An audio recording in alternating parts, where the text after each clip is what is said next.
I don't say this enough, but it's important for me to repeat more often. I'm a therapist.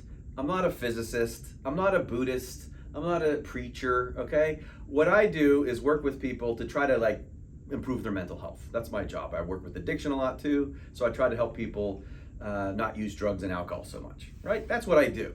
And so sometimes people see these videos and they think that I'm purporting to be some sort of Buddhist guru or a quantum physicist. I'm not. I describe myself as just a philosopher. And if I can find any concept or any idea that can help improve mine or someone else's mental health, I'll do it. And that's where I draw from the physics and draw from all the spiritual philosophies and put together a concept that's mostly sort of like mine, a concoction of things. And so I'm not trying to say I'm an expert at any of those things, but I do have one job. As a therapist, perhaps my main job is to help people reduce their stress. Because by reducing stress in mental, physical, spiritual ways, your lives can improve, right? And so I'm going to talk about several different concepts in a personal experience I had recently and weave in AI. So I'm not an expert at AI in any way. I just have been having fun playing with it a lot recently. And where I think it's going, where the future's going with AI, I'm thrilled for. Because I think it's going to back up all the stuff we talk about here. A whole lot of people aren't down with it yet. That's fine. But people that are into it, you're going to see what AI said. Something that I did with it recently too. It really supports and backs up all the stuff we do here. Okay, it's good mental health is what I'm looking for. Okay. So, all right, as a therapist who wants people to reduce a lot of their stress in their lives, here's like a hint or something I'd like to suggest to you. You are all working too hard. Okay, I am too. And I don't mean at your job, I mean at life. It's way easier than we're making out to be. Why is that? What are we doing wrong? We are spending so much time from our ego's perspective to try to fix things. From the ego's perspective, we're trying to control things and make things better, okay? And that's the exact wrong way to do it. The easiest way to do it, one of our favorite songs, Jason Upton, right? Get my hands out of the way. To get my hands out of the way is to stop letting Steve or stop having Steve try to control things and let the force of the universe take over. You call it the Holy Spirit. I love the concept of the Tao. The same thing that gives life to those trees and helps the sun move or us move around the sun and make all the vegetation grow and animals roar and all that. That same force that gives life to us, I should just let it take over. That's the essence of the Tao anyways, and it's ultimately what Jesus was teaching. And some of the things I'm going to be talking about is that if we could just get out of the way and let the force of the universe, may the force be with you, if we can let the force of the universe take control of our lives, it gets so much easier. Then you just go along for a ride. Imagine you're in a roller coaster trying to control the direction of the roller coaster. How well would that go? It's already been planned for you. Just go with the flow of it, okay? You've already done the work to get into the cart, okay? Now surrender. The word Islam means to surrender or to submit. Muslim is one who has done so.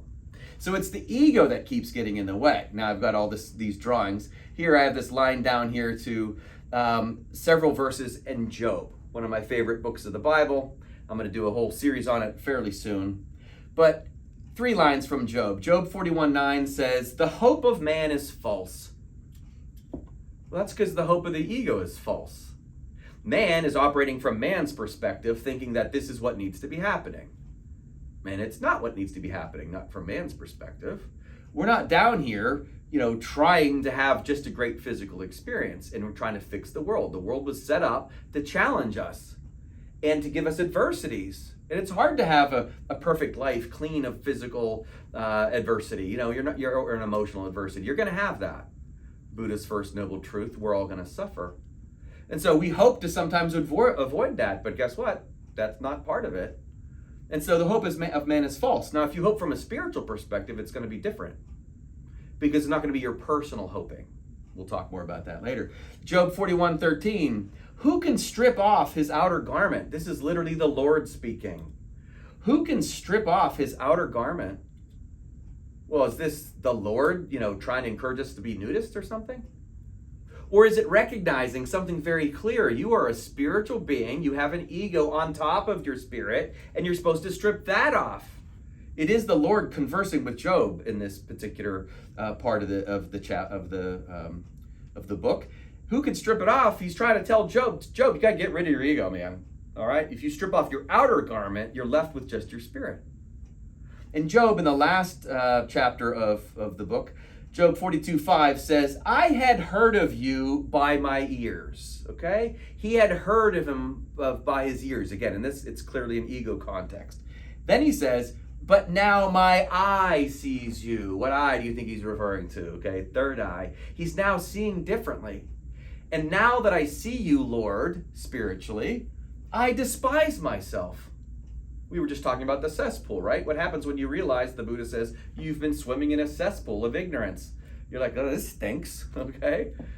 Well, you don't like the ego because the ego was the thing that caused all the problems in the first place, okay? The ego is the one that just gets tripped up all the time. Live your life as spirit in the ego. Live your life as spirit animating the body. Then the ego becomes different. It's now tamed. Now you can still live your ego life, but the Tao or the Holy Spirit's running it. And the ego is just there to do what Wayne Dyer said. It's earth guide only. The ego is, what time is our meeting? You know, where's my car keys? You know, when's taxes due? Stuff like that. That's what the ego is for. The ego is terrible at hoping. It doesn't know what to hope for. It hopes for physical stuff. It doesn't understand the adversities of things. Certainly doesn't understand why Jesus did what he did, other than to say, I'm glad he did it so I don't have to, which is what Christianity has become. And meanwhile, Jesus says, you must pick up your cross and carry it too. Right? Paul said, I'm crucified with Christ. Nobody said, just believe that Jesus did it. Jesus said, you got to follow me and do it too. Right? Ego says, hell no, I'm not going to do that. And so we have to get rid of that. We have to strip that off in order to see clearly, okay? So we're working too hard. Let's get the ego out of the way that causes all the problems. The ego is like hitting the gas pedal and the brakes at the same time. What happens to the engine when you do that, all right? And if you lift one or the other, you know, if you lift off the brake, you're going to take off. That's stress. We're working too hard. Stop running the engine so much, okay? So this links to verses 29 and 37 of the Tao. Just short little clips that I'm going to read to you. Verse 29 of the Tao starts like this. Do you think you can take over the universe and improve it? I do not believe it can be done. That's so simple. You think you're going to improve the universe? How many people keep thinking they're going to try to improve the universe? How many presidents come in? We're going to unite the country. They're not doing such a bang up job of it. You know, how many world leaders think they're going to change the world, right? No one's doing it. Are we getting any better? Who's figuring out the Israeli-Palestinian conflict? Anyone? Is this getting done? No, we argue all the time. No one's able to fix the physical world, not from the ego's perspective. It's not going to be fixed from the ego's perspective. Everything under heaven is a sacred vessel and cannot be controlled. Trying to control leads to ruin. And this is what politicians are trying to do. And it's what the ego tries to do. If I could just control the situation, it'll get better, right? I could convince people, and we'll talk about AI in a minute when it comes to convincing. If I could convince people this is the way the world is, it'd be so much easier. Nope, that leads to ruin. Not an effective strategy. Now here's verse 37 of the Tao. The Tao does nothing, but leaves nothing undone. See, we're talking about making our lives easier, not so stressful by working so hard emotionally and intellectually, okay? But what if you just figure out to let the Tao do it for you? It's effortless. It does nothing and it gets everything done. If powerful men could center themselves in it, the whole world would be transformed by itself in its natural rhythms. If we could just get men out of the way, the universe will fix itself. We're the ones that are mucking it up. We certainly muck up our own lives with the ego and all its hopes and dreams and fear and shame and all that, right? We're supposed to get all of that out of the way and surrender to let the Tao run your life. Well, then you can hope all you want, but now it's coming from a different level. Now it's coming from the ego crucified level, which is why Jesus taught that. Why what we did in last year with alchemy, what's called coagulation. When you get to the end stage, you access spirit, you bring it back into physical form, or what our daughter just sent us yesterday, something called radical embodiment, where you take the spirit, put it into the flesh, and then you can live fully. But what if we don't have that aspect in us? The ego's running the show. And that's where all the misery comes in, right? All the suffering, all the pain, all the wars. Oh, some good times sometimes. But it's extremely inconsistent. And we struggle as a result. So we got to get it out of the way, right? Now here comes, this is linked to A Course in Miracles from our group the other day. in which we talked about the secret to salvation. And it's my favorite line in Course in Miracles. The secret to salvation is you're doing this to yourself. No matter the form of attack, you're doing this to yourself. From every direction that it comes, you're doing this to yourself. And the Holy Spirit will teach you this lesson again and again and until it is learned. Meaning, every day you wake up, it's going to keep shoving it in your face. This is you, this is you, this is you. Blaming anyone else never gets you anywhere. Now, why is that? It's because the ego's in the way. It's what we just got done talking about. The ego, this little stubborn son of a gun, is always there trying to control things, trying to say this is how it should be, and this is what would change the world. Ain't working with politics, that's for sure. And it's never going to work with politics. As much as people try to make it work with politics, it won't. And all the various ways we judge ourselves and judge each other, it leads to all the problems. But what if we got that all out of the way, right? Then we were able to see clearly. Then we're able to see that the secret to salvation is I'm doing this to myself, because what if I could get my ego out of the way? Then it's surrender time. Then it's like, all right, I got this. The universe got this. It's going to run my life a lot better. I'm going to be a better driver. I'll be better at my putts, right? I'll be better in every aspect of my being if I could just let the Holy Spirit run my life. That's what Jesus showed us. That's what Easter is about.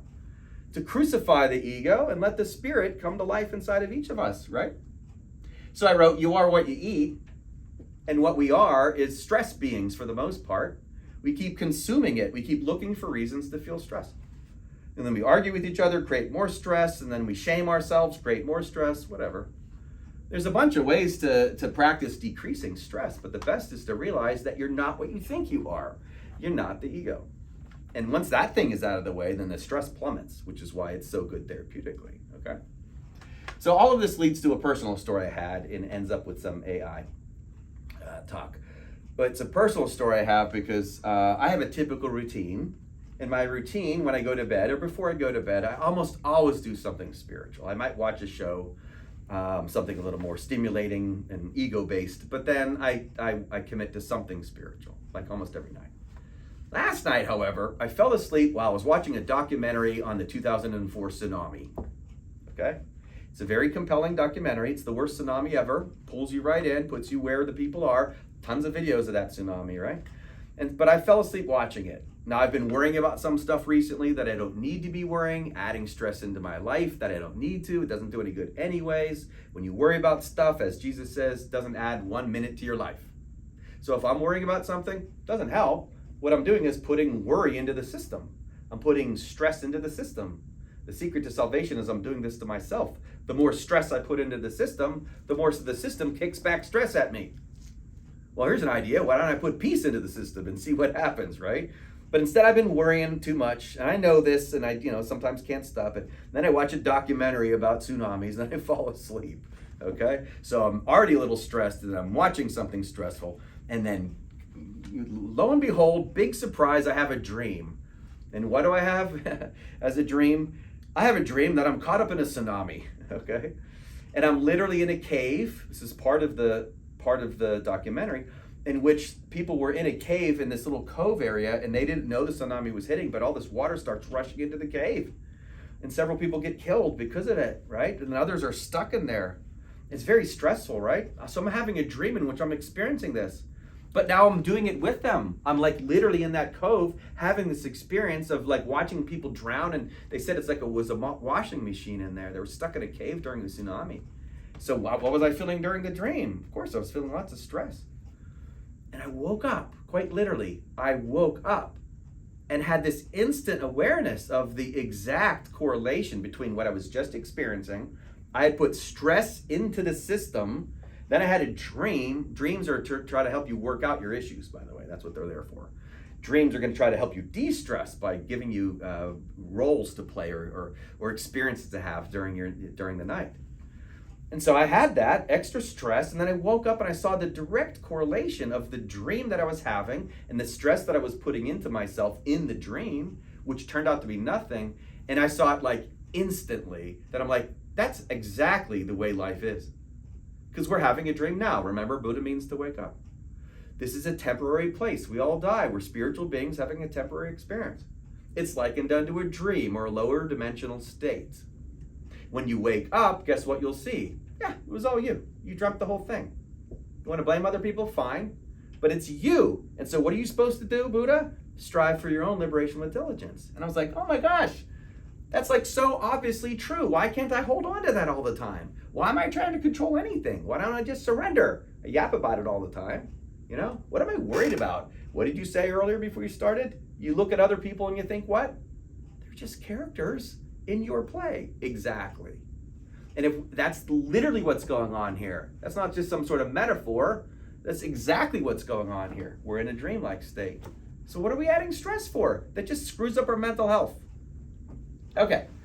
Now, so it's about becoming more efficient. Now, you can look at your phones, those of you that I sent you the picture, and I will put this on the cover of the video. Now, look in our group chat so you can see the phone. You see the picture. Now, what you don't know is that we got a dog, what was it now, 5 years ago, that was about 2 years old. It was a rescue pit bull. And we got a dog that we never got to see as a puppy. And so I asked AI, can you show us Murphy as a puppy? Here, let me see that. Do you have it up? I'll show it to you. What is that? Can you see it on there? Yeah. All right, so I asked AI, show me my dog when it was like when it was a puppy. Oh, isn't that awesome? Yeah. Of course, I showed it Dakota too, and we already have pictures of Dakota as a puppy. It wasn't quite as good. But that's Murphy as a puppy, okay? Talk about an awesome tool for AI, right?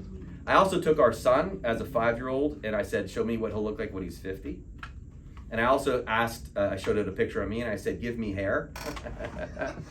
I'll show you guys later that one.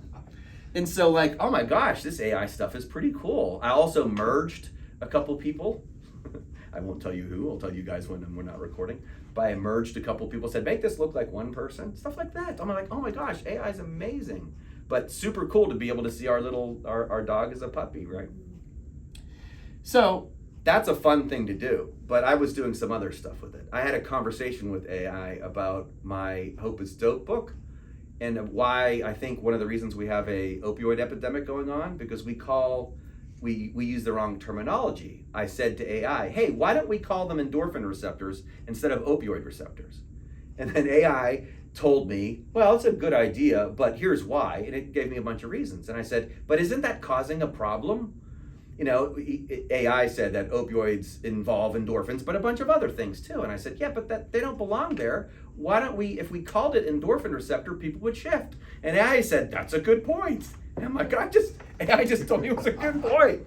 So I had like a half-hour discussion with it.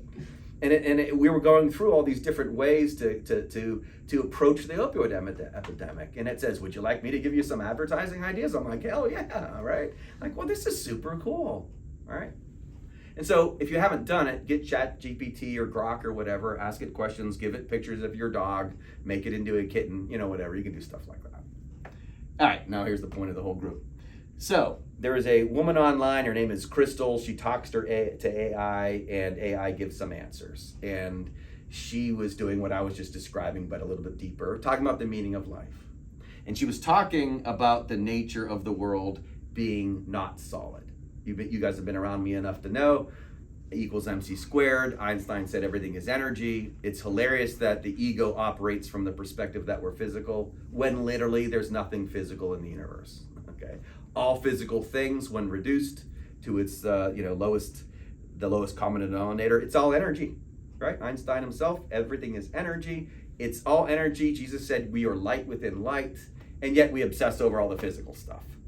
Just like in a dream, you'd obsess over an activity that's happening in a dream because you think it's real, right? It's not. Well, we obsess over the physical stuff because that's the ego's job. The ego's job is to think of us as physical, so we have this experience. So this dialogue, as I was listening to it, I was like, all right, this is really good. The problem is that we tend to think of the world as physical, and as we keep committing it to it as physical, we tend to get physical spit back at us. We also get spit back at us largely inconsistent mental health. And we don't get the kind of joy we're capable of because we see ourselves wrong. To see ourselves correctly is to see ourselves, as AI said, as the hologram that we are. That we're not physical, we're just tricks of light, really. And that if you focus on yourself physically, that's what you'll get. But if you focus on yourself spiritually, that's what you'll get, okay? So here's the point of the whole thing. At the end, it says this wonderful line. And this is how we can de-stress ourselves and what would happen in the whole world if we could all do this. AI said this, we have to stop trying to convince each other of things, okay? We have to stop trying to prove solidity to each other, for example. And every time we're trying to score political points, what we're doing is reinforcing the illusion, says AI. Now, there's a role for that for sure, but we already talked about this. Once you go in and get the spirit and bring it back into the physical form, now you're coagulated. Now you can be radically embodied, okay? Now you can be integrated. Now you're a spiritual being operating your physical body. But at that point, it would be very effective. Prior to that, what happens is arguments.